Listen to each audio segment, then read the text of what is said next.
নমস্কার, আমি অরিত্র আর তোমরা শুনছো সারপ্রাইজিং টেলস। সারপ্রাইজিং টেলসের সমস্ত গল্প শুনতে এখনই সাবস্ক্রাইব করো আমাদের YouTube channel. Bell icon press করতে ভুলো না। আর সমস্ত গল্পের আপডেট পাওয়ার জন্য আমাদের ফেসবুক পেজটাকেও ফলো করতে ভুলো না, লিংক ডেসক্রিপশন বক্সে রয়েছে। Mommy? Someone is in the room. Somebody is watching him.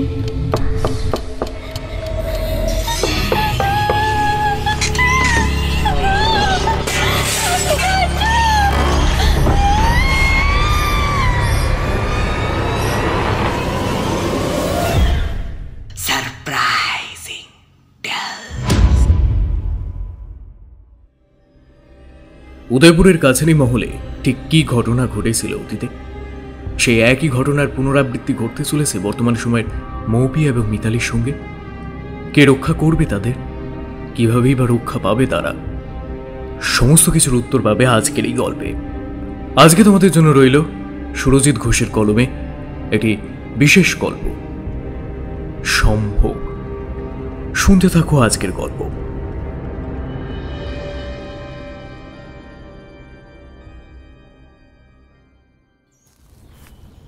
মৌরি বউ, তোমার শরীর ঠিক আছে তো? প্রকাণ্ড বড় ঘরটার কোণে রাখা সুদীর্ঘ নরম পালঙ্কের ওপর বসে এক মনে দক্ষিণের খোলা জানলা দিয়ে বাইরের অপরূপ সৌন্দর্য ভরা পরিবেশ দেখছিল মৌরি। হঠাৎ করেই স্বামীর কথায় সে যেন খানিক চমকে উঠল। তারপর বলল, আগে হ্যাঁ, এখন আমি পুরোপুরি সুস্থ রয়েছি, আর কোনো সমস্যা হচ্ছে না। যাক, তোমায় নিয়ে আমি ভীষণ রকম ঘাবড়ে গিয়েছিলাম।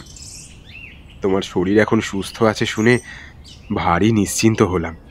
কাপড়ের ঘুমটার আড়াল থেকে মৌরি ভীষণ লজ্জার সাথে স্বামীর মুখখানা দেখার চেষ্টা করল। যেটুকু সে দেখতে পেল তাতে তার মনে হলো তার স্বামী অপার মুগ্ধ নয়নে তার দিকে তাকিয়ে রয়েছে।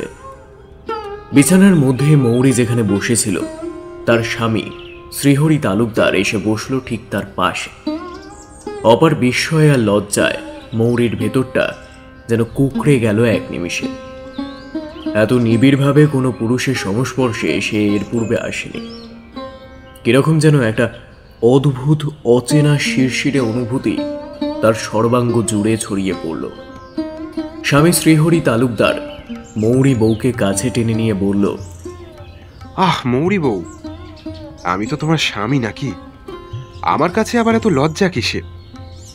এই যে তুমি সারাক্ষণ আমার সামনে এক মাথা ঘুমটা টেনে থাকো, তোমাকে তো আমি ঠিকভাবে দেখতেই পাই না। এবার তুমিই বলো, আমি যদি আমার নিজের বউকে ভালোভাবে দেখতেই না পাই, তাহলে একজন পুরুষ মানুষ হয়ে আমার কি ভালো লাগে? স্বামীর এই প্রশ্নের উত্তরে কোনো কিছুই বলতে পারে না মৌরি বউ। মাথার ঘোমটাখানা একইভাবে সে চাপা দিয়ে ঢেকে রাখে তার মুখমণ্ডল। মৌরি বউয়ের বুকের মধ্যে কি যেন একটা আগুন জ্বলে ওঠে। তার ভীষণ ইচ্ছা করে মাথার ঘোমটা খুলে ফেলে স্বামীকে অপলক দৃষ্টিতে কিছুটা সময় দেখা, কিন্তু সে যতবার তা করার চেষ্টা করে ততবারই ভীষণ লজ্জায় তা করে উঠতে পারে না। এই সমস্ত কথাই ভাবছিল মৌরি। ঠিক এমন সময় তার স্বামী শ্রীহরি তালুকদার আবার হেসে উঠল। মৌরি বউ, তুমি কি মাথার ঘোমটাখানা খুলবে না? নিজের মুখটা ভালোভাবে একবার দেখতে দেবে না আমায়? আমি যে তোমায় অত্যন্ত কাছ থেকে দেখবার জন্য ব্যাকুল হয়ে পড়েছি। তুমি কি আমার সেই ব্যাকুলতা বুঝতে পারছো না? ঘোমটার অন্তরাল থেকেই মৌরি বউ ঋণঋণে কণ্ঠে বলে ওঠে, আমার ভীষণ লজ্জা করছে, তুমি আমার ঘুমটা সরিয়ে দাও। বেশ, ঠিক আছে, তবে তাই হোক। এই কথা বলে শ্রীহরি মৌরি বউয়ের মাথায় থাকা কাপড়ের ঘুমটা খুলে দিতেই একটা অতি সুন্দরী যুবতী নারীর মুখমণ্ডল বেরিয়ে এলো। মৌরি বউয়ের গায়ের রং যেন কাঁচা হলুদ বাটা কিংবা সোনালি গমের মধ্যে পরন্ত বেলার ঝলমলে রোদ এসে পড়লে ঠিক যেরকম উজ্জ্বল হয়ে ওঠে, হুবহু সেই রকম ফর্সা। মাথার সিঁথি পুরোপুরিভাবে লাল রঙে রাঙা সিঁদুরে। কপালের দুই ভ্রুর মাঝখানে একটা ছোট্ট লাল টিপ বিদ্যমান। পদ্ম ফুলের পাপড়ির মতো টানা টানা দুই চোখ, নীলাভ চোখের মণি, গোলাপি রঙের কোমল ঠোঁট। সেই কোমল ঠোঁট প্রত্যেকটা পুরুষ হৃদয়কে তোলপাড় করে দেওয়ার ক্ষমতা রাখে। দক্ষিণের খোলা জানলা হয়ে গোধূলির আলো এসে পড়েছে মৌরি বউয়ের মুখে। মৌরি বউয়ের মুখ তাতে যেন আরো অপরূপা হয়ে উঠেছে। জানলা দিয়ে ঘরের ভেতর ঢুকে আসা এলোমেলো বাতাসে উড়ে যাচ্ছে তার চুল। শ্রীহরি নিজের বউকে দেখে এতটাই হতবাক হয়ে পড়ল যে প্রথম কয়েক সেকেন্ড কিছু বলার ক্ষমতা রইল না তার। বাহ, এ তো দেখি আমার বউ স্বর্গের কোনো অপ্সরার তুলনায় কোনো অংশে কম নয়। যা, কি যে বলো না তুমি, আমার লজ্জা করে না বুঝি? শ্রীহরি তালুকদার হল বসুন্ধরা গ্রামের এক সম্ভ্রান্ত পরিবারের ছেলে। তাদের বিশাল বড় পারিবারিক ব্যবসা রয়েছে। তারা ওই তল্লাটের শ্রেষ্ঠ ধনী পরিবার। ওখানকার 8 থেকে 80 প্রায় প্রত্যেকটা মানুষই তাদের তালুকদার বাড়ির সদস্যদের। শ্রীহরি তালুকদার কিছুদিন আগে বিবাহ বন্ধনে আবদ্ধ হয়েছে মৌরি নামের এই সুশ্রী মেয়েটির সাথে। বিয়ের 7 দিন যেতে না যেতেই শ্রীহরি তার স্ত্রীকে নিয়ে একান্তে সময় কাটাবার জন্য উদয়পুরের এই মস্ত বড় কাছারি ঘরে এসে উপস্থিত হয়েছে। এখানে তারা কিছুদিন থাকবে এবং তারপর আবার ফিরে যাবে নিজেদের গৃহে। মৌরি বউয়ের হাতের ওপর নিজের শক্ত পুরুষালী হাতটা রাখে শ্রীহরি। মৌরি টের পায় একটু একটু করে সেই হাতের চাপ ক্রমশ বৃদ্ধি পাচ্ছে। মৌরির বুকে হৃদস্পন্দনের মাত্রা বেড়ে যায় কয়েক গুণ। বুকটা যেন ধরাস ধরাস করে লাফাতে শুরু করেছে ইতিমধ্যেই। শ্রীহরির ঠোঁটটা ক্রমশ এগিয়ে এলো মৌরি বউয়ের ঠোঁটের দিকে।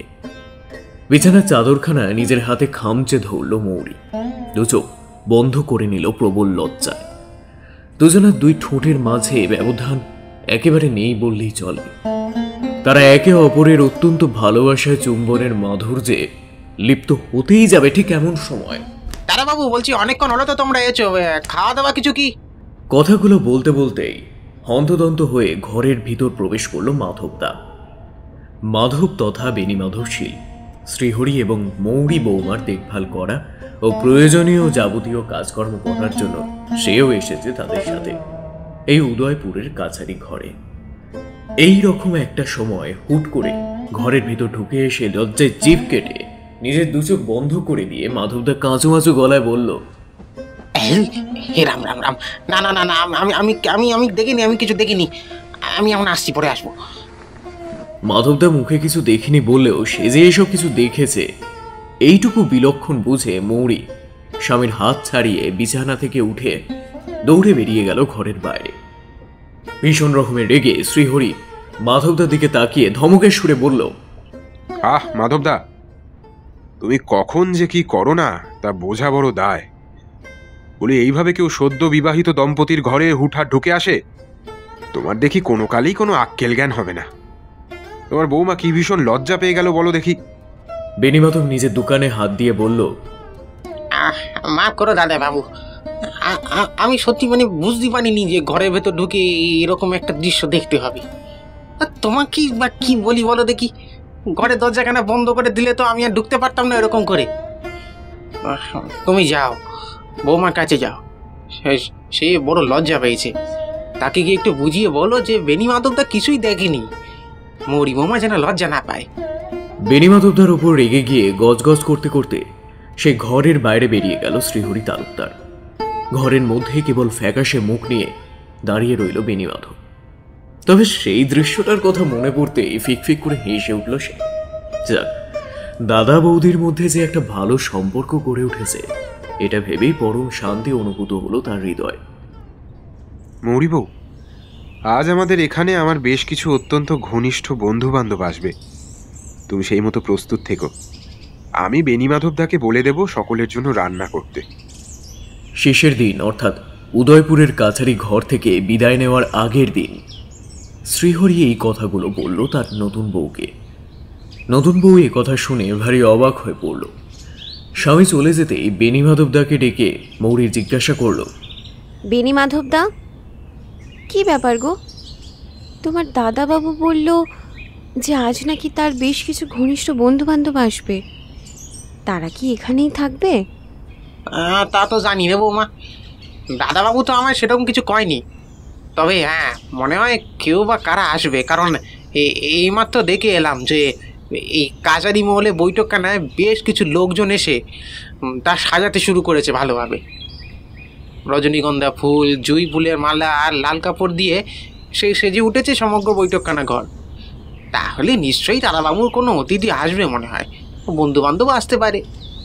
ও আচ্ছা, বেশ, ঠিক আছে, তুমি যাও, তোমার কাজ করো। রাত্রি একটু গভীর হতে না হতেই উদয়পুরের কাছারি ঘরের বৈঠকখানা থেকে ভেসে এলো শ্রীহরি তালুকদার এবং তার বন্ধু বান্ধবদের হাসি ঠাট্টার আওয়াজ। নিজের ঘরের মধ্যেই বিছানায় চুপটি করে শুয়েছিল মৌরি। বিষয়টা তার মোটেও ভালো লাগছে না। বন্ধুদের সাথে তার স্বামী বৈঠকখানা এত রাতে কি করছে? সে দেখেছে এক অচেনা পুরুষ, খুব সম্ভবত তার স্বামীরই কোনো এক বন্ধু, রঙিন জলের একটা পানপাত্র নিয়ে সে বৈঠকখানার মধ্যে প্রবেশ করেছে। ওই মানুষটার চোখের চাহনি একেবারেই ভালো লাগেনি মৌরির। কেমন যেন ক্ষুধার্ত সাপদের মতো তাকিয়েছিল মৌরির দিকে। মৌরি লক্ষ্য করেছিল তার বুকের প্রতি নজর ছিল ওই পুরুষের। সঙ্গে সঙ্গে মৌরি ওই স্থান থেকে এক প্রকার দৌড়ে এসে নিজের ঘরে ঢুকে এসেছে। তারপর থেকে আর বের হয়নি। এদিকে বহুক্ষণ হয়ে গেল তার স্বামীও তার কাছে আসেনি, কিংবা তার কোনো খোঁজ খবর নেয়নি। এই সমস্ত কথাই ভাবছিল মৌরি।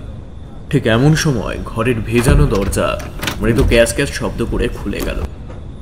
মোমদানির মধ্যে গাঁথা কয়েকটা মোমবাতির জ্বলন্ত আলোয় মৌরি দেখল তার স্বামী টলমলো পায়ে ঢুকছে ঘরের ভেতর। তার এক হাতে রয়েছে জুঁই ফুলের মালা এবং পাঞ্জাবির মধ্যে গোঁজা রয়েছে লাল টকটকে গোলাপ ফুল। গান গাইতে গাইতে শ্রীহরি ঢলে পড়ল মৌরি বউয়ের ওপর। কাপড়ের আঁচল দিয়ে নাক মুখ চাপা দিয়ে মৌরি বলল,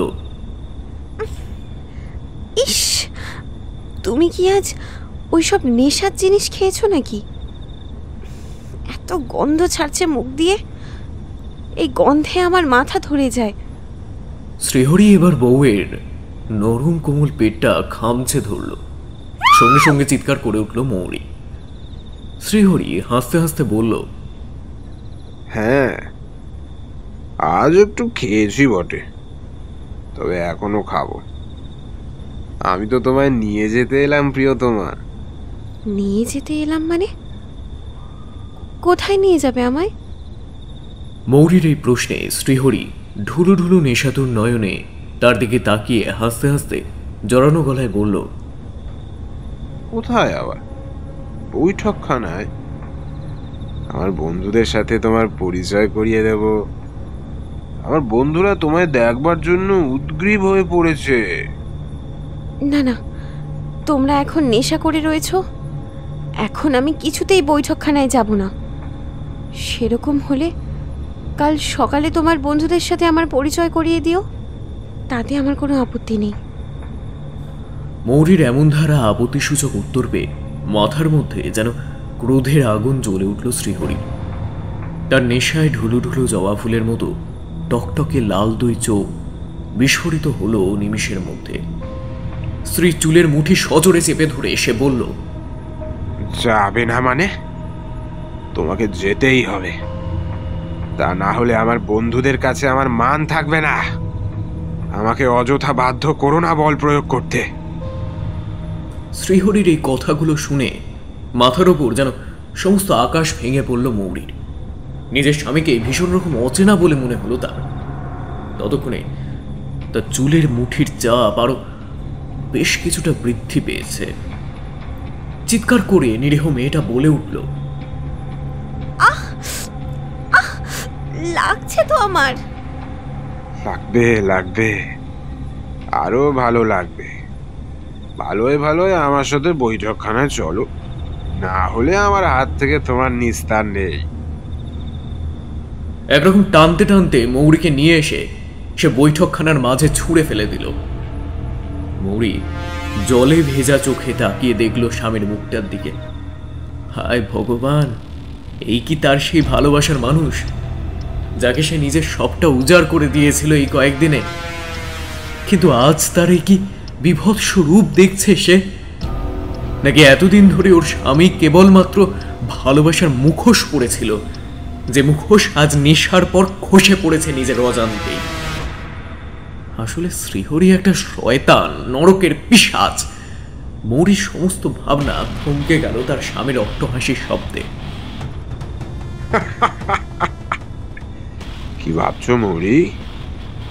আমার এই ব্যবহারে ভীষণ রকমের অবাক হচ্ছে বুঝি? আরে অবাক হওয়ার কিছু নেই, আমি এইরকম স্বভাবেরই মানুষ।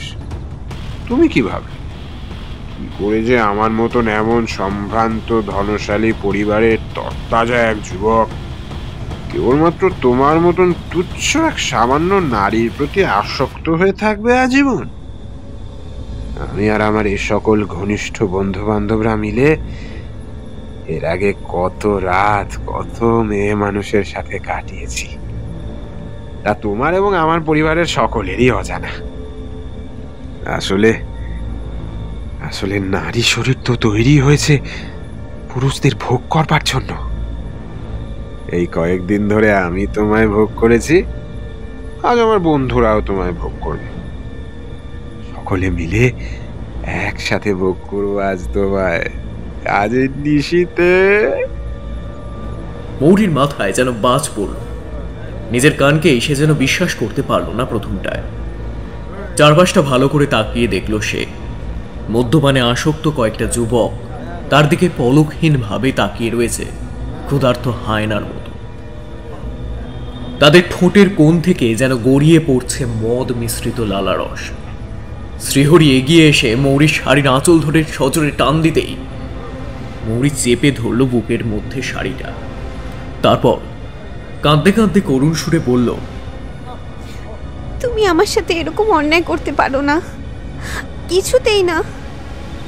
আমি তোমায় বিশ্বাস করে তোমায় ভালোবেসে এখানে রয়েছি। আমি তোমার বিবাহিত স্ত্রী।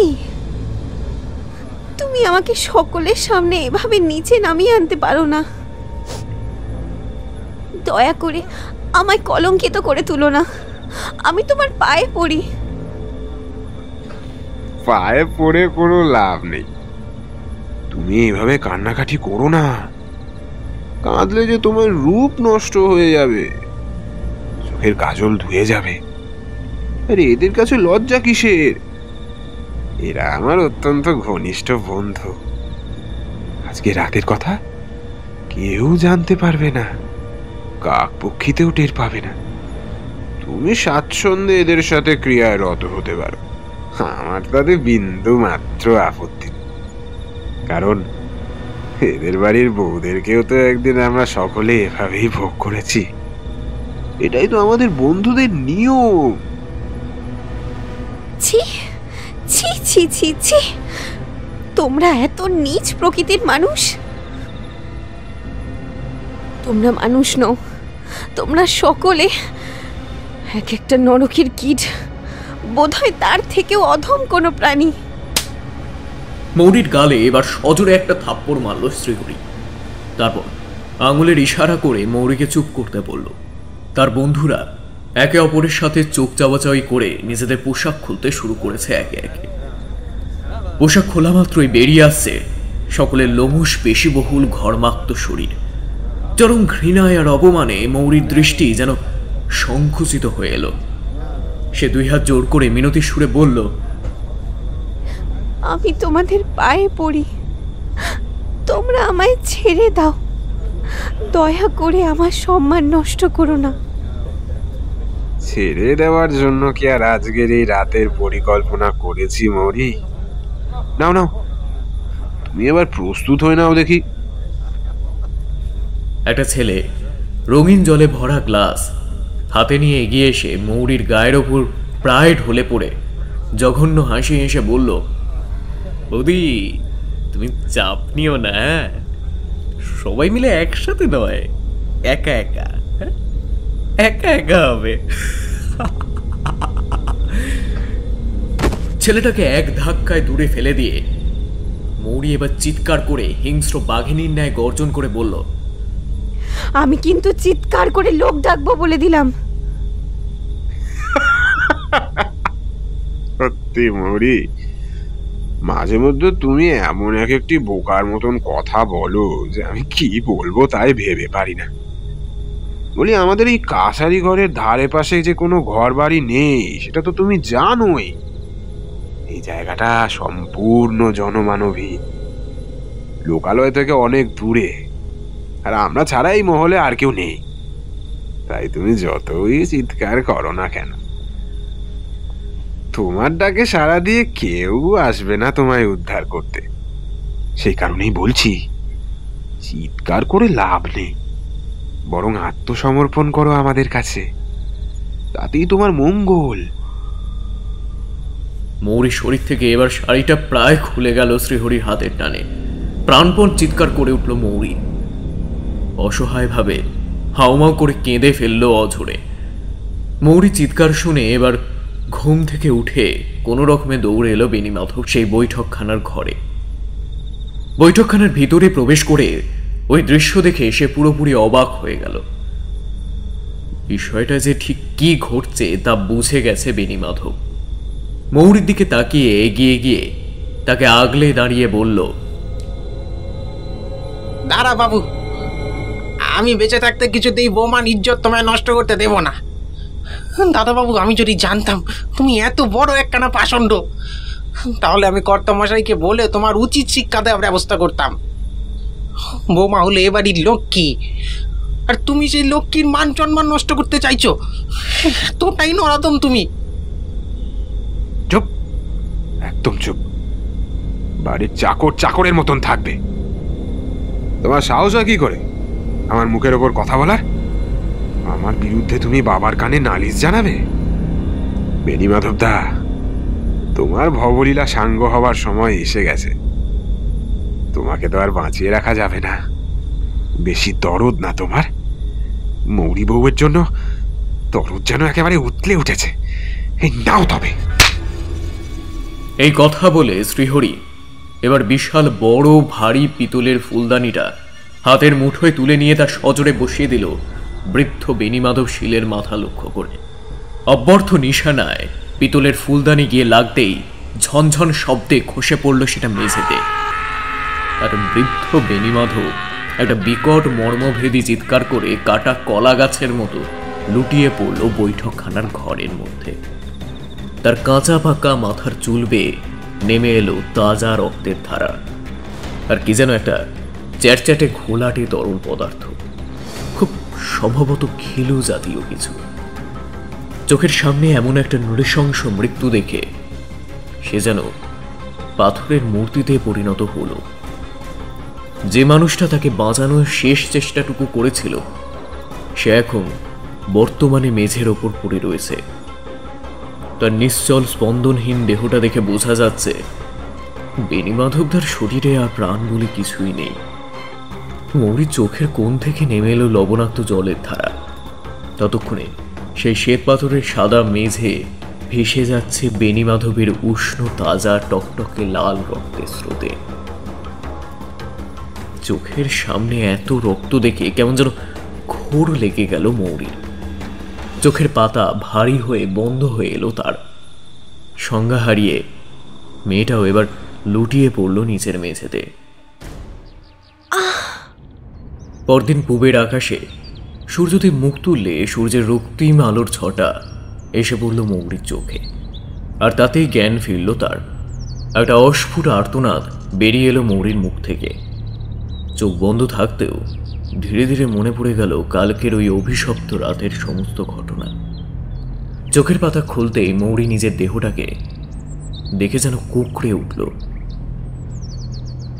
মৌরির শরীরে বস্ত্র বলতে কিছুই নেই। পরনের কাপড়টা কোনো রকমে অগোছালোভাবে যেন কেউ ছুঁড়ে ফেলেছে তার ওপর। মাথাটা ভীষণ রকমের ভার হয়ে আছে। ঠোঁটের এক পাশ কেটে গিয়ে রক্ত জমাট বেঁধেছে। বুকের খাঁজে পেটের খাঁজে জমেছে পুরুষালী হাতের একাধিক কালশিটের দাগ। বেশ কয়েকটা নরকের পিশাচ যেন তাকে সারা রাত ধরে আদিম খেলায় মত্ত করে রেখেছিল। তার গোটা শরীর জুড়ে মারাত্মক ব্যথা। দেহের বিভিন্ন অংশে রক্ত আর আঁচড়ানো অসংখ্য অগণিত দাগ। কোনো রকমে উঠে বসল মৌরি। সামনের দিকে তাকাতেই এবার তার দৃষ্টিগোচর হলো তার স্বামী এবং অন্যান্য বন্ধুদের দিকে। তারা তার দিকে তাকিয়ে ব্যঙ্গের জঘন্য হাসি হাসছে। শ্রীহরি বলে উঠল, এই মৌরি বউ, শেষমেশ জ্ঞান ফিরল তোমার? তোমার জ্ঞান ফিরে আসছে না দেখে আমি তো ভীষণ চিন্তিত হয়ে পড়েছিলাম। যতই যাই হোক না কেন, একটিমাত্র বউ আমার, অগ্নিসাক্ষী রেখে তোমাকে বিবাহ করেছি, আমার নিজের অর্ধাঙ্গিনী বানিয়েছি, তাই তোমার জন্য চিন্তা হওয়াটা আমার কাছে অত্যন্ত স্বাভাবিক। কিরে, কি বলিস তোরা? শ্রীহরির এই প্রশ্নের উত্তরে তার সকল বন্ধু এবার হাসতে হাসতে বলল, হ্যাঁ হ্যাঁ, বটেই তো, বটেই তো। কি? তোমার বউ? আমি তোমার বউ নই। আমি যদি তোমার বউ হতাম, তুমি যদি আমায় প্রকৃত ভালোবাসতে, তাহলে কখনোই পারতে না আমার সম্মান নিয়ে এইভাবে ছিনিমিনি খেলতে। আমি তোমায় ঘৃণা করি শ্রীহরি, তোমায় ঘৃণা করি। তুমি যদি নিজের ভালো চাও, তাহলে এখনই আমায় মেরে ফেলো, না হলে আমি সকলকে বলে দেব আমার সাথে ঠিক কি সাংঘাতিক অন্যায় করেছো, এবং বেনি মাধবদার মতো একটা দেবতুল্য মানুষকে শেষ করে দিয়েছো। তোমরা খুনি, তোমরা প্রত্যেকে খুনি। আমি তোমাদের ঘৃণা করি, শুধুমাত্র ঘৃণা করি। অবশ্য আমাকে মেরেও তোমরা ছাড় পাবে না। যে অপরাধ তোমরা করেছো তার শাস্তি তোমরা অবশ্যই পাবে। আমি নিজে তোমাদের সে শাস্তি দেব। এই এক অপমানিত নারীর প্রতিজ্ঞা। তোমরা খুনি, তোমরা নিজেদের কৃতকর্মের উচিত শাস্তি পাবে। তোমরা এক একটা নরকের কীট। এই কথা বলে মৌরি এক মুখ থুতু ছিটিয়ে দিল তার স্বামীর মুখ লক্ষ্য করে। মারাত্মক রাগে চোখ মুখ লাল হয়ে উঠল শ্রীহরির। মুখের মধ্যে থেকে থুতু মুছে শ্রীহরি লাফিয়ে এসে মেঝেতে পড়ে থাকা রক্তাক্ত পিতলের বড় ফুলদানিটা তুলে নিয়ে তা উপর থেকে সজোরে নামিয়ে আনলো মৌরির মাথা লক্ষ্য করে। তারপর সব শেষ। এটা তুই কি করলি ভাই? মেয়েটাকে মেরে ফেললি? মৌরির রক্তাক্ত মৃতদেহটার দিকে তাকিয়ে খলখল করে হাসতে হাসতে শ্রীহরি বলল, মারবো না তো কি করবো বল? মটকাটা একেবারে গরম করে দিয়েছিল। ওকে বাঁচিয়ে রাখলে আমাদেরই ক্ষতি হতো, আর থেকে মেরে ফেলাই ভালো। মৌরিকে আর ওই বুড়ো বেনি মাধবের লাশটাকে এই কাছারি বাড়িরই কাছে পিঠে কোথাও পুঁতে দিতে হবে আমাদেরকে। তারপর আর কি, বাড়িতে গিয়ে সকলকে বলবো যে আমরা তিনজন কাল সন্ধ্যার সময় ওই সামনে নদীর ধারে বেড়াতে গিয়েছিলাম। ওখানে নদীর জলে পা পিছলে পড়ে যায় মৌরি, আর মৌরিকে বাঁচাতে গিয়ে জলে ঝাঁপ দেয় বেনি মাধবদা। বেনি মাধবদা সাঁতার জানলেও বয়সের কারণে বেশিক্ষণ দম ধরে রাখতে পারেনি, তাই সে মৌরিকে নিয়ে উঠে আসতে পারে না। বলবো যে ওরা দুজনেই নদীর প্রবল জলের স্রোতে ভেসে গেছে। আমি পাগলের মতন চিৎকার করে লোকজন ডাকলেও কোনো লাভ হয়নি, কেউ কোনো খোঁজ পেলাম না শত খোঁজাখুঁজির পরেও। হ্যাঁ হ্যাঁ, সেটাই ভালো হবে। আর মৌরির মৃতদেহটা সেখানে পুঁতে দেওয়া হবে, আর ওই জায়গাটায় একটা ফুলের গাছ টাছ কিছু একটা লাগিয়ে দেবি। আমরা যখন এখানে বেড়াতে আসবো, তো ওই ফুলের গাছটা দেখে আমরা গতকালের যে ঘটনাটা সেটার স্মৃতি স্মরণ করতে পারবো। সেই ফুলের মিষ্টি গন্ধ আমাদের মনে পড়িয়ে দেবে মৌরির কথা। একটা অদম্য সুখের কথা।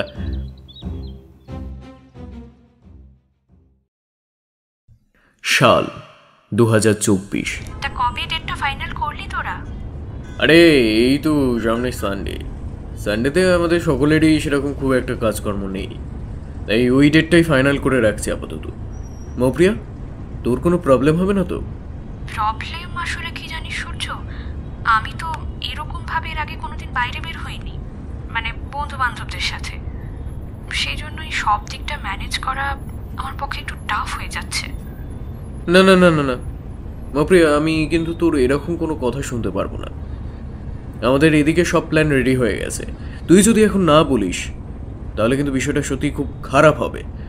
তুই কাকু কাকিমাকে বল যে বান্ধবীদের সাথে একটা ছোট্ট ট্যুরে যাচ্ছিস, মাত্র 2 দিন, 2 দিন পরেই তুই কাম ব্যাক করবি।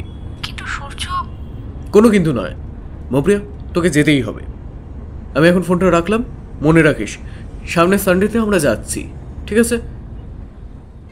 এই কথা বলে ফোনটা রেখে দিল সূর্য। মৌপ্রিয়া রুমের আলোটা নিভিয়ে শুয়ে পড়ল নরম বিছানায়। কলেজ লাইফ থেকে ওদের বন্ধুত্ব, তবে সূর্যের সাথে খুব একটা বেশি গাঢ় বন্ধুত্বের সম্পর্ক না থাকলেও তার অত্যন্ত প্রিয় বান্ধবী হলো মিতালি।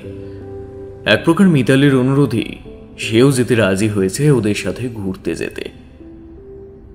মিতালি, সূর্য, মৌপ্রিয়া আর অভিক এই 4 জন মিলে সামনের সানডেতে ঘুরতে যাবে কোনো একটা জায়গায়, যে জায়গাটা সিলেক্ট করেছে সূর্য নিজে। মিতালি বরাবরই একটু বেশি ফটোগ্রাফি প্রেমী মানুষ। প্রকৃতির কাছাকাছি গিয়ে সে নিজের ছবি তুলতে ভীষণ রকমের ভালোবাসে। সূর্যের আছে ডিএসএলআর ক্যামেরা, তাই মাঝে মধ্যেই ও ফটোগ্রাফির ফ্যাশনে বেরিয়ে পড়ে, নানান অজানা অচেনা জায়গায় ঘোরাঘুরি করতে এবং নানান ধরনের সব ছবি তুলতে সে ভালোবাসে। মিতালিকে সূর্য বলেছে একটা খুব সুন্দর লোকেশনের সন্ধানও পেয়েছে, যেখানে একটা বিশাল বড় বনেদি আমলের বাড়ি রয়েছে আর আছে প্রকৃতির নিবিড় ছায়া ঘেরা জায়গা। ব্যাস, সূর্যর এক কথায় মিতালি রাজি হয়ে গেল সেখানে যাওয়ার জন্য। আর মিতালির অনুরোধে এক প্রকার বাধ্য হয়ে রাজি হতে হয়েছে মৌপ্রিয়াকেও। বিছানায় শুয়ে মৌপ্রিয়া টেক্সট করে মিতালিকে জানালো যে কাল সকাল 10টা নাগাদ ও একবার দেখা করতে চায় তার সাথে। টুং শব্দে মিতালি মৌপ্রিয়াকে রিপ্লাই দিয়ে জানালো যে সামনের কফি হাউসে তারা দেখা করবে। নাইট ল্যাম্পের সুইচটা অন করে ফোনটা পাশে রেখে ঘুমিয়ে পড়ল মৌপ্রিয়া। 2টো কফি হবে দাদা, 2টোই ব্ল্যাক কফি। সকাল 10টা নাগাদ ক্যাফেতে এসে কফি অর্ডার করলো মৌপ্রিয়া এবং মিতালি। অর্ডার নিয়ে ওয়েটার চলে যেতেই মিতালি মৌপ্রিয়ার দিকে তাকিয়ে বেশ একটা কৌতূহলী কণ্ঠে জিজ্ঞাসা করলো, কি ব্যাপার মৌপ্রিয়া, কাল রাতে আমায় মেসেজ করে হঠাৎ আজ দেখা করতে বললি কেন বলতো? কিছু কি হয়েছে? Any problem? বান্ধবীর দিকে তাকিয়ে মৌপ্রিয়া কিছুটা মৃদু হেসে বলল, না না, সেরকম কিছু নয়। এমনি কাল রাতে আমাকে সূর্য ফোন করে বলল সামনের সানডে নাকি যাবার জন্য ডেট ফাইনাল হয়েছে। হ্যাঁ, সেটা তো আমিও জানি, কিন্তু কেন, কি হয়েছে তাতে? আরে তুই আমার ভয়টা বুঝতে পারছিস না মিতালি। আমি বলতে চাইছি যে এইভাবে আমাদের যাওয়াটা কি ঠিক হচ্ছে, তুই বল। কেন তোর এমনটা মনে হচ্ছে কেন বলতো? আমাদের যাওয়া ঠিক হবে না কেন? উফ মিতালি, আমি যে তোকে কীভাবে বোঝাই। আরে বাবা, এর আগে আমরা কেউ কোনোদিন শহরের বাইরে এত দূরে কোথাও যাইনি। তাছাড়া আমাদের সঙ্গে আর কেউ থাকছে না, বুঝতে পারছিস তুই। সূর্য আর অভিক, ওখানে গিয়ে যদি আমরা দুটো মেয়ে কোনো বিপদে পড়ি তখন কি হবে বলতো? ও আচ্ছা, এতক্ষণে বুঝতে পারলাম ম্যাডামের কোন জায়গায় ডাউট লাগছে। আরে বাবা মৌপ্রিয়া, আমি তোকে জোর গলায় বলছি, তুই যেই ভয়টা পাচ্ছিস না সেরকম কিচ্ছুটা হবে না। দেখিস, সূর্যকে আমি খুব ভালোভাবে চিনি, ও ভীষণ ভালো ছেলে। আমাদের সাথে কোনো রকমের বিশ্বাসঘাতকতাও করবে না। আমরা এই যুগের মেয়ে, হাতে সবসময় একটা করে স্মার্টফোন থাকে, তাহলে আবার ভয় কিসের বলতো? কোনো ভয় পাস না। মিতালি এই কথার উত্তরে হয়তো কিছু বলতেই যাচ্ছিল মৌপ্রিয়া। ঠিক এমন সময় কফি ক্যাফের সেই ওয়েটার আসাতে আর কিছু বলা হলো না। ওয়েটার এসে কাঁচের টেবিলটার ওপর নামিয়ে রেখে গেল 2টো ব্ল্যাক কফি। মিতালি একটা কফি মগ তুলে নিয়ে তাতে সামান্য ফুঁ দিয়ে চুমুক বসিয়ে বলল, মাথার মধ্যে থেকে এই সমস্ত আলতু ফালতু চিন্তা ভাবনা ঝেড়ে ফেল দেখি। বরং চল কোথাও কোনো শপিং মল থেকে শপিং করে আসি। সূর্য আমাকে বলেছে জায়গাটা নাকি ভীষণ সুন্দর, সঙ্গে করে ওর ক্যামেরাটা নিয়ে যাবে, আমাদের কয়েকটা বেশ ভালোভাবে ছবি তুলে দেবে। সোশ্যাল মিডিয়াতে সেই ছবিগুলো পোস্ট করলে কত লাইক, শেয়ার, কমেন্টস আসবে বলতো? বিষয়টা ঠিক যতটা হালকাভাবে নিল মিতালি, তার মতো করে ততটা হালকাভাবেও নিতে পারল না মৌপ্রিয়া। মৌপ্রিয়া মনের মধ্যে একটা কেমন যেন অস্বস্তি বারে বারে মাথা চাড়া দিয়ে উঠল। গলার মধ্যে মাছের কাঁটা বিঁধলে যেমন সেই কাঁটা নিজের অস্তিত্ব জানান দেয় একটা সূক্ষ্ম যন্ত্রণার সৃষ্টি করে, ঠিক তেমনি তার মনের মধ্যেও কি যেন একটা খচখচ করতে লাগলো। আসল সত্যিটা বললে তার বাড়ি থেকে তাকে কিছুতেই যেতে দেবে না। এই সমস্ত কথা ভাবতে ভাবতেই মুশকুল ছিল মৌপ্রিয়া। হঠাৎ করেই মিতালির কথা বলায় তার সম্বিত ফিরল। আরে এই মৌপ্রিয়া, কি হলো রে তোর? কফিটা খা, ঠান্ডা হয়ে যাচ্ছে তো। মিতালির কথায় থতমত খেয়ে গেল মৌপ্রিয়া। হ্যাঁ হ্যাঁ হ্যাঁ খাচ্ছি। মৌপ্রিয়া, কি করবি তাহলে বল? আমাকে কিছু জিনিস কেনাকাটা করতে হবে। তুইও কি তাহলে যাবি আমার সাথে শপিং মলে? তোরও কি কিছু কেনার আছে?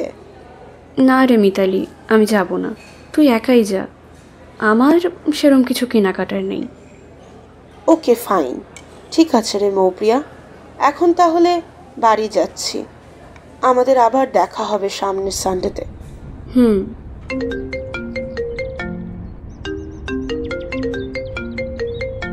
বাথরুম থেকে বেরিয়ে মৌপ্রিয়া দেখল বিছানায় রাখা ফোনটা ক্রমাগত বেজে চলেছে।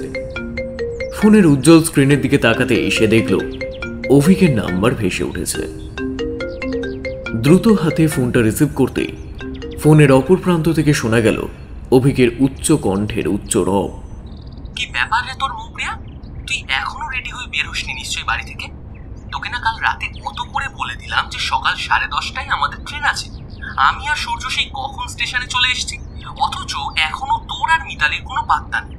সত্যি তোরা মেয়েরা সবসময় সব ব্যাপারে এত লেট করিস যে মাঝে মধ্যে না খুব রাগ ধরে যায়। এখন যদি এই ট্রেনটা মিস করি তাহলে এরপর কিন্তু অনেকক্ষণ ওয়েট করতে হবে আমাদের ট্রেন আসার জন্য। আরে অভিক, তুই প্লিজ আমার উপর রাগ করিস না। আসলে আজ সকালে ঘুম থেকে উঠতে একটু দেরি হয়ে গেছে। তবে চিন্তা করিস না, আমি এক্ষুনি বেরোচ্ছি। এই তো সামনের মোড় থেকে অটো ধরে চলে যাব সোজা স্টেশন। বেশিক্ষণ লাগবে না, মিনিট 10-15 মতন লাগবে। আর মিতালির সাথে আমার ফোনে কথা হয়েছে, ও বেরিয়ে পড়েছে, এক্ষুনি স্টেশনে পৌঁছে যাবে হয়তো। আচ্ছা বেশ বেশ, ঠিক আছে, তুই সাবধানে আয়। এখন তাহলে ফোন রাখলাম। অভিক ফোনটা কেটে দিতেই ভ্যানিটি ব্যাগের ভেতর ফোন ভরে নিয়ে আয়নার সামনে আর একবার নিজেকে দেখে মৌপ্রিয়া বাবা মায়ের কাছ থেকে বিদায় নিয়ে এক প্রকার দৌড়ে বেরিয়ে এলো রাস্তায়। তারপর মোড়ের মাথা থেকে অটো ধরে সোজা স্টেশনে পৌঁছল। স্টেশনে এসে পৌঁছানো মাত্রই তার নজরে পড়ল অন্য 3 জন বন্ধু বান্ধবী দাঁড়িয়ে রয়েছে এবং অপেক্ষা করছে তার জন্য।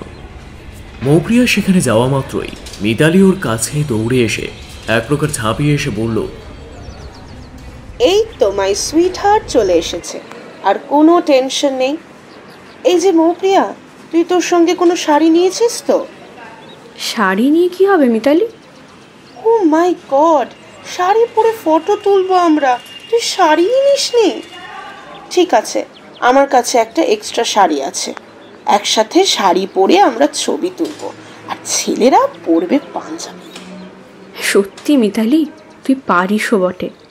আচ্ছা বেশ বেশ, ঠিক আছে ঠিক আছে, এসব না হয় পরে দেখা যাবে, এখন চল, ট্রেন আসার টাইম প্রায় হয়ে গেছে। হ্যাঁ হ্যাঁ চল। ট্রেনের একটা ফাঁকা কামরায় জানলার ধারের 2 সিটে মুখোমুখি বসলো ওরা 4 জন বন্ধু বান্ধবী।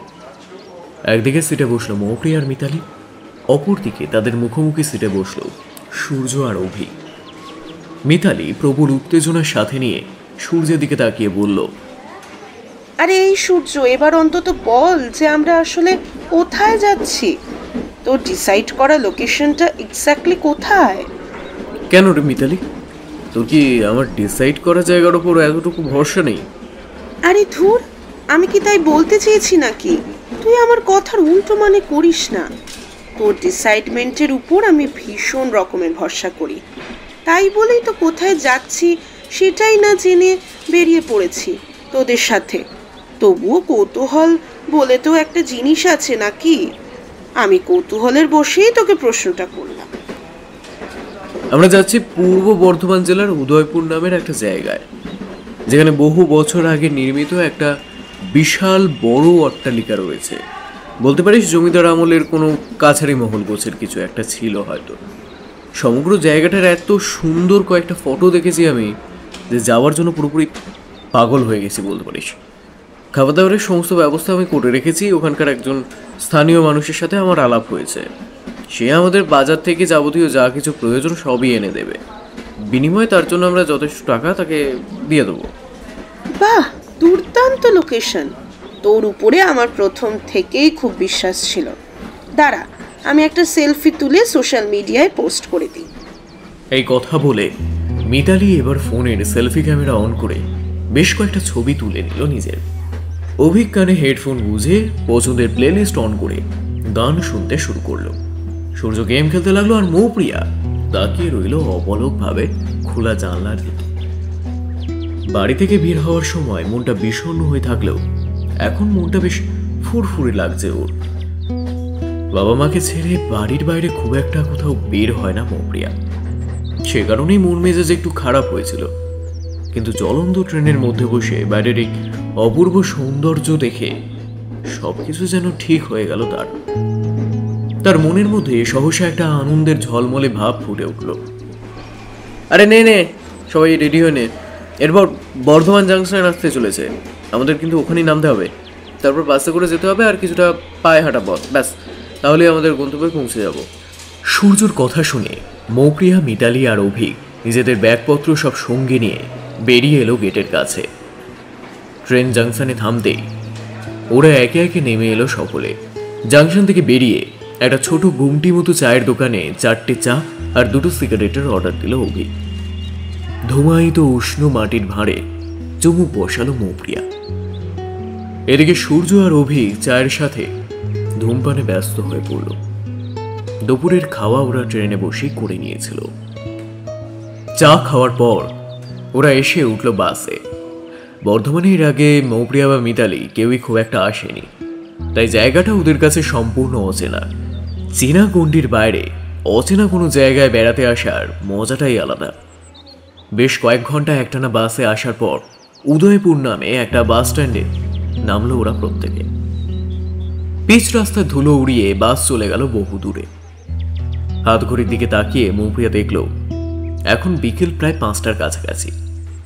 মিতালি বলে উঠল, যা বাবা, কোথায় কোন ধ্যার ধেরে গোবিন্দপুরে আমাদের নিয়ে এলি রে সূর্য? যত দূর চোখ যায় তত দূর যে শুধুই ফাঁকা মাঠ আর মাঠ, না কোথাও কোনো ঘর বাড়ি, না গ্রাম, না মানুষজন, কিছুই যে নজরে পড়ছে না। আরে এই জায়গাটা এরকম নিরিবিলি গোছের। আরে বাবা, আমরা সেই ছোট থেকে শহরে মানুষ হয়েছি, 2 দিনের জন্য বেড়াতে এসে যদি শহরের মতো যানবাহনের আওয়াজ, মানুষের চিৎকার চেঁচামেচি, হই হট্টগোলের মধ্যে সময় কাটাতে হয়, তাহলে আর শহর ছেড়ে বাইরে বেরিয়ে আসার মানেটা কি রইল বল? এটা কিন্তু তুই সঠিক বলেছিস সূর্য।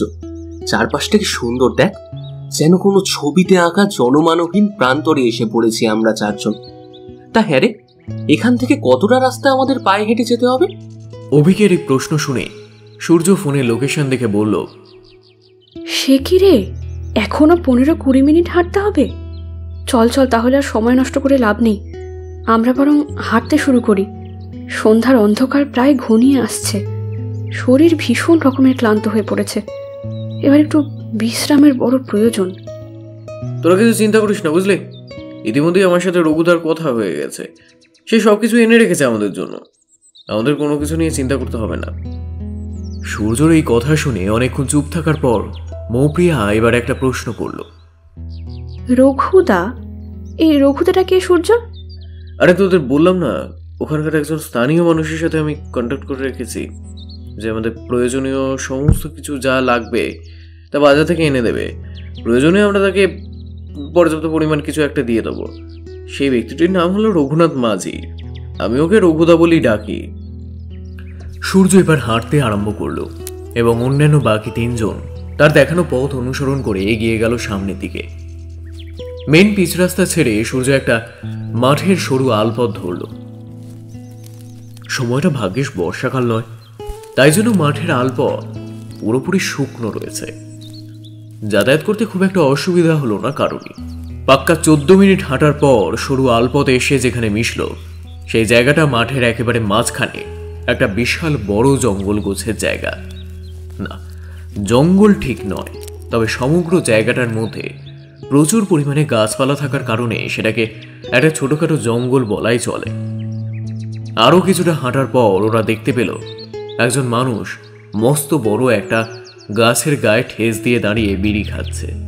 ওদের দেখা মাত্রই বিড়িটা মাটিতে ছুঁড়ে ফেলে দিয়ে পায়ের জুতো দিয়ে ভালোভাবে ঘষে আগুন নিভিয়ে নাক এবং মুখের মাধ্যমে সমস্ত ধোঁয়া বাইরে ছেড়ে হনহনিয়ে এগিয়ে গেল তাদের দিকে। নমস্কার নমস্কার বাবু, আমার নাম ওই রঘুনাথ মাঝি। আপনাদের এখানে আসতে কোনো অসুবিধা হয়নি তো? আরে না না রঘুদা, অসুবিধা আবার কিসের? সকলের সাথে পরিচয় করে দিই। আমার নাম সূর্য। ফোনে তোমার সাথে আমারই কথা হয়েছিল। এই হলো আমার বন্ধু অভিক, আর এরা দুজন হলো আমার বান্ধবী মৌপ্রিয়া আর মিতালি। শহরের একঘেয়েমি জীবন থেকে মুক্তি পাওয়ার জন্য 2 দিন এখানে বেড়াতে এসেছি, আর 2 দিন পরেই আবার চলে যাব আমরা। সকলের সাথে পরিচয় করে রঘুনাথ মাঝি সৌজন্যমূলক একটা চওড়া হাসি হাসল, আর হাসা মাত্রই অত্যাধিক পরিমাণে গুটখা জাতীয় কিছু খাওয়ার জন্য লালচে খয়েরি ছোপ ধরা কয়েকটা বড় বড় দাঁত যেন উঁকি দিয়ে উঠল। রঘুদা সকলের দিকে তাকিয়ে একবার ভালোভাবে দেখে নিয়ে বলল, হ্যাঁ আসুন আসুন বাবু, আমার সাথে আসুন। হ্যাঁ দিদিমণিরা, এই সাবধানে আসুন। মৌপ্রিয়া সেখানে স্থানুগত হয়ে দাঁড়িয়ে রইল কিছু সেকেন্ড। লোকটাকে কেমন যেন একটা অদ্ভুত টাইপের দেখতে। আচ্ছা, মানুষের মুখ দেখে কি বিচার করা যায় তার স্বভাব কেমন হয়? মৌপ্রিয়ার মনে হলো এই মানুষটা যেন খুব একটা সুবিধের নয়। রঘুদা তথা রঘুনাথ মাঝি বয়স প্রায় 60-এর গণ্ডি বেরিয়েছে। মাথার কিছু চুল পাকা এবং কিছু চুল কাঁচা। কপালে এবং মুখমণ্ডলে অজস্র চামড়ার আঁকিবুকি। একটা চোখ প্রায় আধবোজা এবং অপর চোখটা বিস্ফারিত। চোখের মণি সম্পূর্ণ ঘোলাটে। ঠোঁট দুখানা টকটকে লাল। গলায় তুলসী কাঠের মালা, পরনে পাঞ্জাবি আর মলিন ধুতি। মৌপ্রিয়া সেখানেই দাঁড়িয়ে সমস্ত কিছু ভালো করে জরিপ করছিল। হঠাৎ করেই তার বান্ধবী মিতালির কণ্ঠে ওর সম্বিত ফিরল। আরে এই মৌপ্রিয়া, কি হলো রে তোর? ওইভাবে দাঁড়িয়ে পড়লি কেন? আয়। কয়েকটা বিশাল বড় বড় মহিরুহকে পেছনে ফেলে যে মস্ত সুবিশাল জমিদারি আমলে নির্মিত অট্টালিকার সামনে এসে ওরা দাঁড়ালো, সেটা উদয়পুরের কাছারি ঘর। আগেই কাছারি ঘরের বহু নামডাক থাকলেও এখন তা হারিয়ে গেছে অতীতের সময়ের সাথে সাথে। এই বাড়ির অবস্থা সত্যি বড় শোচনীয়। চারিদিক দেওয়াল থেকে খসে পড়ছে চুন সুরকির আস্তরণ। প্রাচীন দেওয়ালের বুকের চামড়া ভেদ করে বেরিয়ে আসছে অজস্র অগণিত ছোট বড় নানান বটের ছায়া। বিশাল বড় বড় সব স্তম্ভের অন্তরালে কড়িবর্গার কাঠ থেকে ঝুলছে কয়েকটা চামচিকি। কাছারি মহলের সিঁড়ির দুপাশে যে বড় বড় সিংহের মূর্তি এককালে এই বাড়ির সৌন্দর্য বৃদ্ধি করত, এখন তারা নানা ধরনের প্রাকৃতিক দুর্যোগের শিকারে পরিণত হয়ে কেবলমাত্র তাদের সুদীর্ঘ কাল বয়স চিহ্নিত করেছে। সমগ্র জায়গাটা দেখে ওরা 4 জন পুরোপুরি মুগ্ধ হয়ে গেল। সত্যি একটা জঙ্গলে পরিবেশের মধ্যে এত সুন্দর একটা জমিদারি আমলের বাড়িতে এসে তারা উঠবে, এটা কখনো তারা আশাই করতে পারেনি। মিতালি এক প্রকার লাফিয়ে উঠে বলল, ও মাই গড, আমি তো এখনো ভাবতে পারছি না যে এরকম সুন্দর একটা বাড়ির সামনে আমরা দাঁড়িয়ে আছি। সূর্য, প্রাউড অফ মাই ফ্রেন্ড। সত্যি আমি তোর জন্য খুব গর্ববোধ করছি। আরে এরকম একটা বাড়ি সচরাচর চোখে দেখা যায় না, কেবলমাত্র টিভির পর্দা ছাড়া। তোর চয়েস আছে বলতেই হবে। কাল সকালে যা সুন্দর সুন্দর ছবি তুলবো না, সেটা ভেবেই আমি এক্সাইটেড হয়ে পড়ছি। আচ্ছা বেশ, ঠিক আছে, এখন চল আমরা বরং একটু রেস্ট নিই। সারাদিনের অনেক ধকল গেছে, এবার আমাদের একটু বিশ্রামের প্রয়োজন। হ্যাঁ বাবু, হ্যাঁ আপনারা ওই ভেতরে যান। হ্যাঁ, সেখানে আপনাদের জন্য সমস্ত কিছু তৈরি করে রাখা আছে। ঘরদুয়ারগুলো ভালোভাবে পরিষ্কার করে দিয়েছি, আর খাবারের ব্যবস্থা করে রেখেছি। এমার্জেন্সি লাইট, টর্চ, মোমবাতি, দেশলাই সব কিছু রাখা আছে। এখানে কারেন্ট না থাকার দরুন না মাঝে মাঝে একটু অসুবিধা হয়ে যায় বাবু। বেশ বেশ, ঠিক আছে রঘুদা, তুমি এখন এসো। কাল সকালে না হয় আবার আসবে। আমাদের প্রত্যেকের সঙ্গে পাওয়ার ব্যাংক রয়েছে, তাই মোবাইল চার্জ দেওয়া নিয়ে আমাদের কোনো প্রবলেম হবে না। হ্যাঁ তাইলে তো হয়েই গেল, আর কোনো চিন্তার বিষয় নেই। আমি আজকের মতো আসছি। তাহলে ওই কাল ভোরবেলায় আবার চলে আসবো। হ্যাঁ, এই কথা বলে বৃদ্ধ রঘুনাথ এবার চলে গেল জঙ্গলের ভেতর দিয়ে তার নিজের গ্রামের উদ্দেশ্যে। এদিকে ততক্ষণে সন্ধ্যার অন্ধকার নেমে এসছে একটু একটু করে। চারপাশ জুড়ে গাছগাছালির ডালপালা থেকে ভেসে আসছে বিভিন্ন পাখির শ্রুতিমধুর কলরব। বিভিন্ন পাখির দল চিৎকার করতে করতে উড়ে যাচ্ছে যে যার বাসার পানে। হঠাৎ করে একটা খুব সুন্দর মিষ্টি গন্ধ এসে ঠেকল মৌপ্রিয়ার নাকে। ঈশান কোণের প্রায় অন্ধকারাচ্ছন্ন একটা থামের দিকে তাকাতেই চমকে উঠল মৌপ্রিয়া। ওর মনে হলো কে যেন একটা থামের আড়াল থেকে তাদেরকে এতক্ষণ ধরে দাঁড়িয়ে দেখছিল। এইমাত্র যেন সে সকলের চোখের আড়াল হওয়ার জন্য সরে গেল। চল এবারে আমরা এই কাছারি মহলের ভেতরে প্রবেশ করি।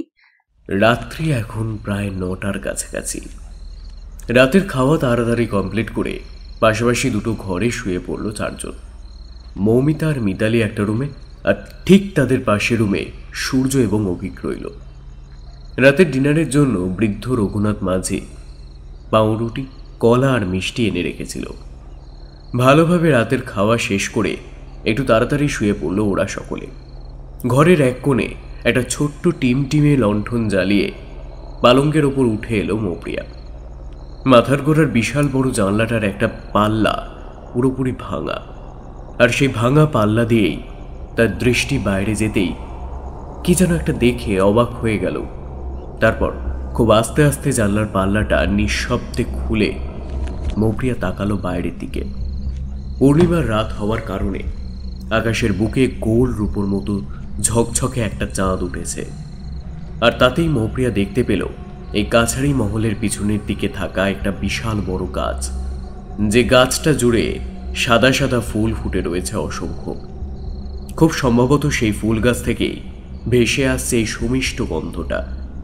কিন্তু সেটা মোটেও আশ্চর্যের বিষয় নয়।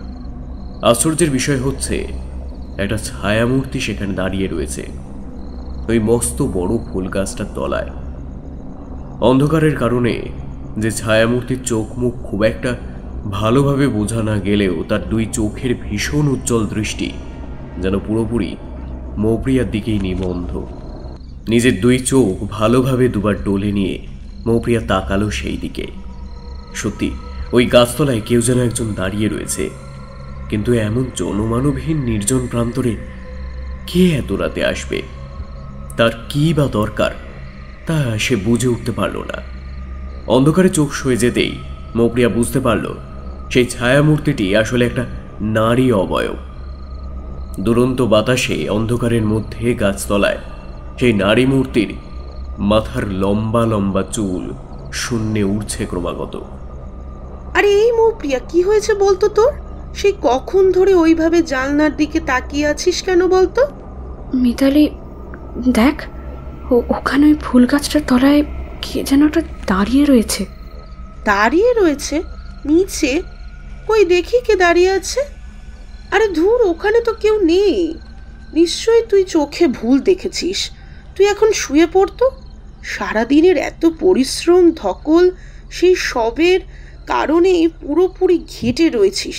একটু ঘুমিয়ে নে, কাল সকালে উঠে দেখবি পুরোপুরি ফ্রেশ লাগছে। কোনো প্রয়োজনে রাতে উঠলে আমাকে উঠাবি। এবার ঘুমিয়ে পড়তো। Good night. কাল খুব সকালে উঠে রেডি হতে হবে কিন্তু ফটোশ্যুটের জন্য। পরের দিন খুব সকালে রেডি হয়ে মিতালি, সূর্য আর অভিক যখন কাছারি মহলের সামনের ফটোশ্যুট করতে ব্যস্ত হয়ে পড়ল, সেই সুযোগে মৌপ্রিয়া এসে দাঁড়ালো পিছনের ওই মস্ত বড় ফুল গাছটার তলায়। গাছটার নিচে এসে মৌপ্রিয়া দাঁড়াতেই সে উপলব্ধি করল কেবলমাত্র ওই স্থান অন্যান্য জায়গাগুলোর তুলনায় ভীষণ রকমের কনকনে ঠান্ডা। একটু যেন বেশি মাত্রায় শীতল সেই সাদা ফুলে ভরে থাকা গাছের নিচতলাটা। কাল রাত্রে সেই ছায়ামূর্তি ঠিক যেখানে দাঁড়িয়েছিল সেই জায়গাটা ভালোভাবে লক্ষ্য করল মৌপ্রিয়া, কিন্তু তেমন কিছুই খুঁজে পেল না। কোনো কিছু খুঁজে না পেয়ে মৌপ্রিয়া সেখান থেকে ফিরে আসতেই যাবে, ঠিক এমন সময় ফিসফিস করে অদৃশ্য কে যেন মেয়েলি গলায় ওর কানের কাছে মুখ এনে বলল, পালিয়ে যাও। নিজেদের ভালো চাইলে নিজেকে সুরক্ষিত রাখতে চাইলে এখান থেকে পালিয়ে যাও যত তাড়াতাড়ি সম্ভব। দেখতে দেখতেই একটা গোটা দিন কেটে গেল। মৌপ্রিয়া মিতালিকে অনেকবার বোঝাবার চেষ্টা করেছিল এখান থেকে চলে যাওয়ার জন্য, কিন্তু মিতালি ওর কথায় বিন্দুমাত্র কর্ণপাত করেনি। মৌপ্রিয়া যখন বলেছিল যে কাল রাতে ও সত্যি একটা অদ্ভুত ছায়ামূর্তি ওই ফুল গাছের তলায় দাঁড়িয়ে থাকতে দেখেছে এবং আজ সকালে ওই গাছের নিচে সে শুনতে পেয়েছে কিছু অদৃশ্য আওয়াজ যে ওকে বলছে এখান থেকে চলে যাওয়ার জন্য, এই সমস্ত কথা বলতেই মিতালি হো হো করে হেসে উড়িয়ে দিয়েছিল মৌপ্রিয়ার সমস্ত কথা। ফোনের দিকে তাকিয়ে সূর্য বলে উঠল, আমার আর অভিকের ডিনার কমপ্লিট হয়ে গেছে, আমরা ঘুমোতে গেলাম, তোরাও চলে যাস। এই কথা বলে রাতের ডিনার কমপ্লিট করে তারা পাশের রুমে শুতে গেল। গ্লাসের সবটুকু জল খেয়ে মৌপ্রিয়া আর মিতালি শুতে গেল নিজেদের ঘরে।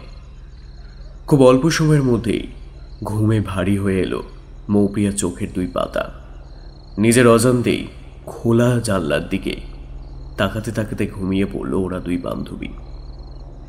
অভিক, খুব সাবধানে চুপি চুপি করে ঘরে ঢুকে আয়, আওয়াজ করবি না এতটুকু। মাঝরাতে হঠাৎ করে ঘুমটা ভেঙে গেল মৌপ্রিয়ার। ঘুম ভাঙলেও কিছুতেই যেন চোখের দুই পাতা পরিষ্কারভাবে খুলতে পারছিল না ও। চোখের দুই পাতা সামান্য ফাঁক হতে দেখল এক অদ্ভুত অতিলৌকিক নীলচে আলোর আভায় পরিপূর্ণ হয়ে গিয়েছে গোটা ঘরটা। আর দরজা খুলে ভেতরে ঢুকে আসছে দুজন পুরুষ তথা তাদের দুই বন্ধু সূর্য আর অভি। ওদের কথাবার্তার মধ্যে কিরকম যেন একটা গোপনীয়তা ভাব রয়েছে। মৌপ্রিয়া তার পাশে শুয়ে থাকা মিতালিকে কোনো রকমে ওঠালো। ওরা দুজনে আধশোয়া অবস্থায় উঠে বসল বিছানার মধ্যে। ততক্ষণে ঘরের ভেতর ঢুকে এসেছে সূর্য আর অভি। ওদের ঘুম থেকে উঠতে থেকে ভীষণ রকমের আশ্চর্য হয়ে পড়ল সূর্য। রীতিমতো বিস্ময়ের সাথে বলল, একিরে তোরা ঘুমোসনি কেউ? সূর্যের এই প্রশ্নে খুব জড়তা মিশ্রিত কণ্ঠে মৌপ্রিয়া বলল, হ্যাঁ ঘুমাচ্ছিলাম, তবে এইমাত্র উঠলাম তোদের কথা শুনে। কিন্তু কি ব্যাপার, তোরা এত রাতে এই ঘরে ঢুকে এলি যে? কিছু হয়েছে? আশ্চর্যের কথা, মৌপ্রিয়া আর মিতালি তোরা দুজনই দু গ্লাস জল খাওয়ার পরও এত তাড়াতাড়ি তোদের ঘুম ভেঙে গেল?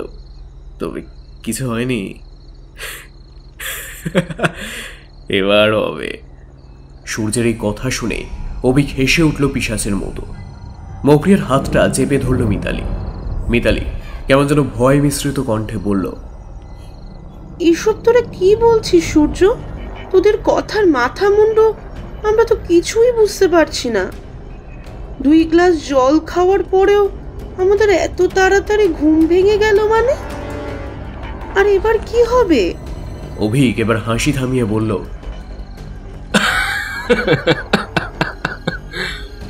আরে রাতের খাবার সময় আমরা তোদের দুজনের 2 গ্লাসের জলের সাথে ঘুমের ওষুধ মিশিয়ে দিয়েছিলাম। সেই জন্যই তো সূর্য বলল এত তাড়াতাড়ি তো তোদের ঘুম ভাঙার কথা নয়। তোরা খাওয়া দাওয়া শেষ করে নিজেদের ঘরে ঢুকে এলে আমরা দেখেছিলাম 2 গ্লাসের সবটুকু জলই তোরা খেয়ে ফেলেছিলিস। তাহলে এটা কি করে হলো? এটা কি করে হলো সেটাই তো বুঝতে পারছি না। আর এবারেই তো হবেই আসল ঘটনা, যার জন্য আমরা এত দূর এই জনমানবহীন প্রান্তরে ছুটে এসেছি তোদের নিয়ে। ঘরমাক্ত হয়ে উঠল মৌপ্রিয়ার কপাল। ঘাম মুছতে মুছতে সে বলল, কেন আমাদের নিয়ে তুই কি করবি? কি করব বুঝতে পারছিস না? তোরা বুঝতে পারছিস না না কি করব তোদের দুজনকে নিয়ে? হ্যাঁ, যেটা করব শোন। আজ আমরা 2 বন্ধু মিলে সারা রাত মনের সুখে ভোগ করব, তোদের ভোগ করব। তারপর কাল সকালে আমরা সকলে মিলে শহরে চলে যাব। তবে হ্যাঁ, তোরা যদি এই সমস্ত কথা বাইরে বলে দেওয়ার চেষ্টা করিস তাহলে আজকে রাতের যাবতীয় যা কিছু ভিডিও ক্লিপ থাকবে সেই সমস্ত কিছু আমরা আমাদের সোশ্যাল মিডিয়াতে আপলোড করে দেব। আমাদের নিজেদের মুখের উপর স্টিকার বসিয়ে ফেলে তখন সোশ্যাল মিডিয়ার মানুষজন তোদেরকে দেখতে পাবে। রাতারাতি ভাইরাল হয়ে যাবি তোরা। তখন তোদের সুইসাইড করা ছাড়া আর কোনো কিছুই করার থাকবে না। এমনকি তোদের পরিবারের মানুষেরাও অপমানের জ্বালায় হয়তো স্বেচ্ছা মৃত্যুর পথ বেছে নেবেন। সেই জন্যই বলছি, আজকে রাতে যা কিছু হতে চলেছে তার জন্য তোরা আমাদের সাথে কোঅপারেট কর। এতে তোদের লাভ না হলেও আমাদের লাভ। প্রমিস করছি তোদের ভিডিও বাইরে লিক হবে না। আর হ্যাঁ, আমরা দুজন ছাড়া আর একজনই তোদের ভোগ করবে, সেটা হলো রঘুদা। ওই তো সবটা জানে। আমাদের কাজ হয়ে যাওয়ার পর ও আসবে তোদের কাছে। এখন সে বাইরে অপেক্ষা করছে। সূর্য এবং অভিকের আসল অভিপ্রায় জানতে পেরে মাথার উপরে যেন আকাশ ভেঙে পড়ল ওই দুজন নিরীহ মেয়ে। বিছানার মধ্যে হাত রে তারা নিজেদের ফোন খোঁজার চেষ্টা করলো, কিন্তু তাদের সামনে দাঁড়িয়ে থাকা অভিক বলল, চালাকি করার চেষ্টা করে কোনো লাভ নেই। তোদের ফোনগুলো আমরা অলরেডি নিয়ে নিয়েছি। আবারও বলছি, চালাকি করিস না, বরং কোঅপারেট কর। আমরা কাউকে কিচ্ছু বলবো না। সমস্ত বিষয়টা আমাদের মধ্যেই চাপা থাকবে। আর একটা মাত্র রাত আমরা তোদের ভোগ করব, ব্যাস। তারপরে তোরা স্বাধীন, সম্পূর্ণ স্বাধীন। আর একটা কথা না বলে সূর্য আর অভিক নিজেদের জামা প্যান্ট খুলতে খুলতে এগিয়ে এলো ক্রমশ বিছানার দিকে। মারাত্মক ভয়ে কুঁকড়ে গেল মৌপ্রিয়া এবং মিতালি। প্রায় অর্ধ নগ্ন ওরা দুজন ছেলে হিংস্র বাঘের মতো ঝাঁপিয়ে পড়তে যাবে, ঠিক এমন সময় ঘরের খোলা দরজা দিয়ে ঢুকে পড়ল একটা ছায়ামূর্তি। তার শরীর সম্পূর্ণ নিরাবরণ, দেহ থেকে বেরিয়ে আসছে একটা নীল আলোর জ্যোতি। ছায়া শরীরের উত্থান পতন দেখেই বোঝা গেল আদতে সে একজন নারী। তার দুই চোখ অদ্ভুত রকমের সবুজ আলোয় ঝলমল করছে। এর থেকে বেশি আর কিছু দেখা গেল না। নিমিষের মধ্যে কাঠের পুতুলের মতো কটমট শব্দে দুজন পুরুষের ঘাড় মটকে দিল সেই অদ্ভুত দর্শন নগ্না নারী। অভিক এবং সূর্যর নাক মুখ দিয়ে গল গল করে বেরিয়ে এলো রক্ত। এতটুকু চিৎকার করার আগেই কাটা কলা গাছের মতো ওদের প্রাণহীন শরীর দুটো লুটিয়ে পড়ল মেঝের ওপর। সেই অশরীরী নারী মূর্তি বিছানার মধ্যে অত্যন্ত ভয়ে কুঁকড়ে গুটিসুটি মেরে বসে থাকা দুজন মেয়ের দিকে তাকিয়ে ঋণে ঋণে গলায় বলল, তোমরা না এই আধুনিক যুগের শিক্ষিত মেয়ে? এই যুগের মেয়ে হয়েও এমন ধারা মূর্খের মতো কাজ করলে কিভাবে? দুজন ছেলেকে অন্ধের মতো বিশ্বাস করে বাড়িতে মা বাবাকে মিথ্যে কথা বলে চলে এলে এত দূরে। বিশ্বাস ভালো, কিন্তু অতিরিক্ত বিশ্বাস মোটেও ভালো নয়। কোন রকমে কাঁপা কাঁপা গলায় মৌপ্রিয়া বলল, তুমি আসলে কে? তোমার গলায় আমি সকালবেলা ওই গাছের তলায় দাঁড়িয়ে শুনতে পেয়েছিলাম। তুমি ছিলে না ওখানে? কাল রাতে ওই গাছের তলায় আমি তোমাকেই দেখেছি, তাই তো? সকালবেলায় আমি তোমাকে সাবধান করে দিয়েছিলাম এখান থেকে চলে যাবার জন্য, কিন্তু তোমরা তো আমার কথা শোনোনি। এখান থেকে গেলে না।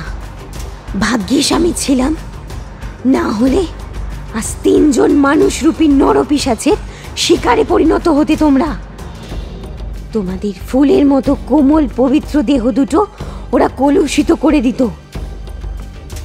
আমি তোমাকে সকালবেলায় সাবধান করতে চেয়েছিলাম, কিন্তু দিনের আলো থাকাকালীন আমাকে দেখা যায় না, তাই তুমি আমায় দেখতে পাওনি। কেবলমাত্র আমার বলা কথাগুলো শুনতে পেয়েছিলে। দিনের আলোয় আমি অদৃশ্য হয়ে যাই। কেন দিনের আলোয় তোমায় দেখা যায় না? কেন তুমি অদৃশ্য হয়ে যাও মানে? কারণ আমি তোমাদের মতন রক্ত মাংসে গড়া কোনো মানুষ নয়। আমি হলাম এক অতৃপ্ত অশরীরী প্রেতাত্মা। আজ থেকে বহু বছর আগে আমার স্বামী শ্রী হরি তালুকদারের সাথে এখানে বেড়াতে এসে আমাকে মারা যেতে হয়েছিল। এই বিশাল কাছারি মহল ছিল আমার শ্বশুর বাড়ির। জীবিত অবস্থায় আমার নাম ছিল মৌরি। সকলে আমায় ভালোবেসে মৌরি বউ বলে ডাকত। কিন্তু আমার স্বামী শ্রী হরি তালুকদার ছিল আজকের এই পুরুষগুলোর মতো একজন নরকের পিশাচ। সে তার বন্ধু বান্ধবদের সাথে সকলে মিলে এক রাতে ভোগ করে আমায়। আমাদের শ্বশুর বাড়ির এক পুরনো বিশ্বস্ত চাকর সে জঘন্য কাজে বাধা দিতে এলে শ্রীহরি তাকে মেরে ফেলে এবং প্রয়োজন ফুরিয়ে গেলে আমাকেও হত্যা করে ওই যে ফুল গাছটা দেখছো, ওই গাছের তলায় পুঁতে রেখে চলে যায়। কবরের ওপর ফুলের গাছ লাগায়। সেই গাছটাই এখন এত বড় হয়ে ফুল ফুটে চারিদিকে গন্ধ ছড়াতে শুরু করেছে। আমাকে যারা খুন করেছিল তারা কেউই শান্তি পায়নি। 1 মাসের মধ্যে আমি তাদের সকলকে মেরে ফেলেছি, এমনকি আমার স্বামীকেও। তারা তাদের কাজের উচিত শাস্তি পেয়েছিল। তোমরা এখানে আসার পরেই আমি বুঝতে পেরেছিলাম এই দুটো ছেলের আসল মতলব কি।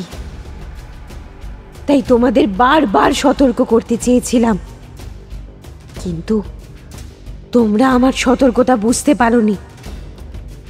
তবে আর তোমাদের কোনো ভয় নেই।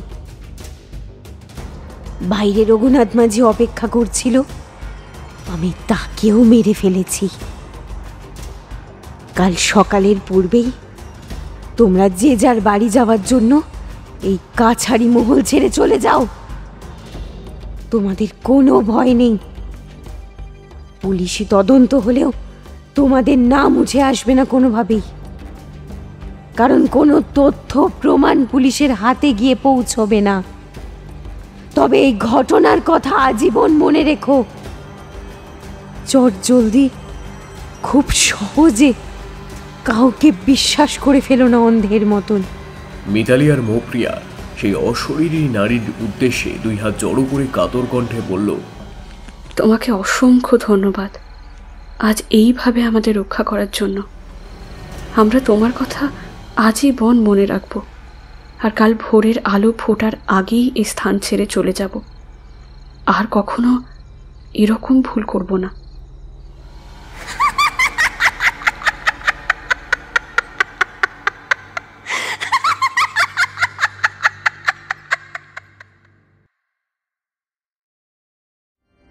শুনছিলে সুরজিৎ ঘোষের কলমে সম্ভব। কেমন লাগলো আজকের গল্পটা জানাতে ভুলো না কমেন্ট বক্সে। আর তুমি যদি আমাদের চ্যানেলে নতুন হয়ে থাকো তাহলে সাবস্ক্রাইব করতে ভুলো না কিন্তু। পাশে থাকা বেল আইকন প্রেস করবে। আর কি করবে? সমস্ত গল্পের আপডেট পাওয়ার জন্য আমাদেরকে ফেসবুকে ফলো করতে ভুলবে না। তাহলে আজকের মতো আসি। Good night. গল্পে থেকো, গল্পে রেখো। Bye bye.